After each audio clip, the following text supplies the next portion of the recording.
ಎಲ್ಲರಿಗೂ ಶುಭೋದಯ. ಶೃಂಗೇರಿ ಸುದ್ದಿಗೆ ಸ್ವಾಗತ. ಓದುತ್ತಿರುವವರು ಶರಣ್ಯ. ಶಾಲಿವಾಹನ ಶಕ ಶ್ರೀ ಶಾರ್ವರಿ ನಾಮ ಸಂವತ್ಸರ ಕಾರ್ತಿಕ ಮಾಸ ಶುಕ್ಲ ಪಕ್ಷ ತ್ರಯೋದಶಿ 28/11/2020 ಇಸವಿ ಶನಿವಾರ. ನಕ್ಷತ್ರ ಭರಣಿ. 4ನೇ ಶನಿವಾರ. ಬ್ಯಾಂಕುಗಳಿಗೆ ರಜೆ. ಮುಖ್ಯಾಂಶಗಳು. ಶ್ರೀ ಶಾರದಾ ಪೀಠದಲ್ಲಿ ತುಂಗ ಪುಷ್ಕರದ ಅಂಗವಾಗಿ ಶ್ರೀ ಶ್ರೀ ಶಕ್ತಿ ಗಣಪತಿಗೆ ತೆಪ್ಪೋತ್ಸವ. ಸುದ್ದಿ ವಿವರ. ಶ್ರೀ ಶಾರದಾ ಪೀಠದಲ್ಲಿ ನಡೆಯುತ್ತಿರುವ ತುಂಗ ಪುಷ್ಕರೋತ್ಸವ ಶುಕ್ರವಾರ ಶ್ರೀ ಶಕ್ತಿ ಗಣಪತಿಯ ತೆಪ್ಪೋತ್ಸವ ನಡೆಯಿತು.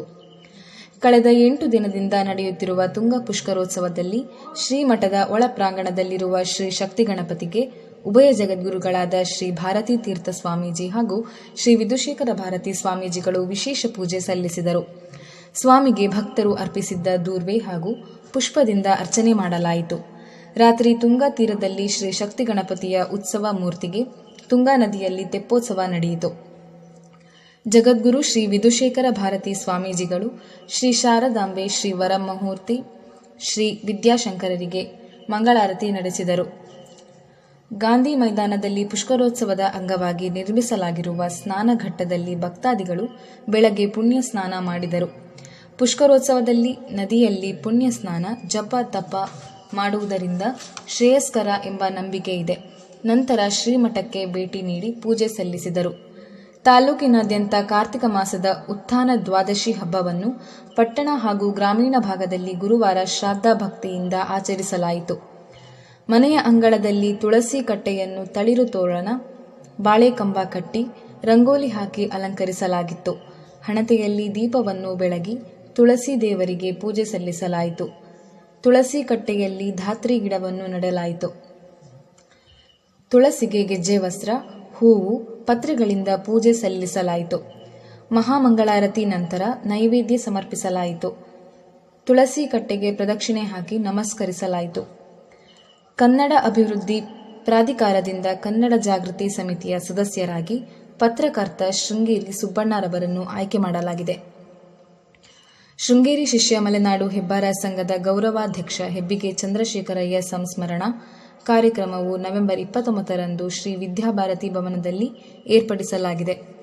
ಬೆಳಗ್ಗೆ 10:30ಕ್ಕೆ ಮಹಾಸಭಾದ ಅಧ್ಯಕ್ಷ ಜಿಸಿ ಗೋಪಾಲಕೃಷ್ಣ ಅಧ್ಯಕ್ಷತೆಯಲ್ಲಿ ಶ್ರದ್ಧಾಂಜಲಿ ಮತ್ತು ನುಡಿನಮನ ಏರ್ಪಡಿಸಲಾಗಿದೆ ಎಂದು ತಾಲೂಕು ಅಧ್ಯಕ್ಷ ಹೆಬ್ಬಿಗೆ ಕೃಷ್ಣಮೂರ್ತಿ ತಿಳಿಸಿದ್ದಾರೆ. ವಿಪ್ರ ನೌಕರರ ಕ್ಷೇಮಾಭಿವೃದ್ಧಿ ಸಂಘದ ಸ್ನೇಹಕೂಟ 2020 ನವೆಂಬರ್ 29ರಂದು ಮಧ್ಯಾಹ್ನ 4ಕ್ಕೆ ಏರ್ಪಡಿಸಲಾಗಿದೆ. ಕಾರ್ಯಕ್ರಮವನ್ನು ಶ್ರೀಮಠದ ಆಡಳಿತಾಧಿಕಾರಿ ಡಾ ಗೌರಿಶಂಕರ್ ಉದ್ಘಾಟಿಸಲಿದ್ದಾರೆ. ಅಧ್ಯಕ್ಷತೆಯನ್ನು ಸಂಘದ ಅಧ್ಯಕ್ಷ ಶ್ರೀಕೃಷ್ಣ ವಹಿಸಲಿದ್ದಾರೆ.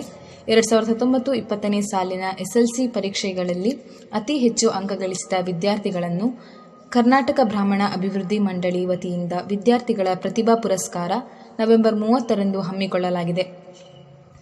ಶ್ರೀ ವಿದ್ಯಾಭಾರತಿ ಭವನದಲ್ಲಿ ಮಧ್ಯಾಹ್ನ 3:30ಕ್ಕೆ ಕಾರ್ಯಕ್ರಮದಲ್ಲಿ ಶ್ರೀಮಠದ ಆಡಳಿತಾಧಿಕಾರಿ ಡಾ ವಿಆರ್ ಗೌರಿಶಂಕರ್, ರಾಜ್ಯ ಬ್ರಾಹ್ಮಣ ಅಭಿವೃದ್ಧಿ ಮಂಡಳಿ ಅಧ್ಯಕ್ಷ ಎಚ್ಎಸ್ ಸಚ್ಚಿದಾನಂದಮೂರ್ತಿ, ಮಾಜಿ ಸಚಿವ ಡಿಎನ್ ಜಿವರಾಜ್ ಉಪಸ್ಥಿತರಿದ್ದಾರೆ ಎಂದು ಕಾರ್ಯದರ್ಶಿ ಬಿಎಲ್ ರವಿಕುಮಾರ್ ತಿಳಿಸಿದ್ದಾರೆ.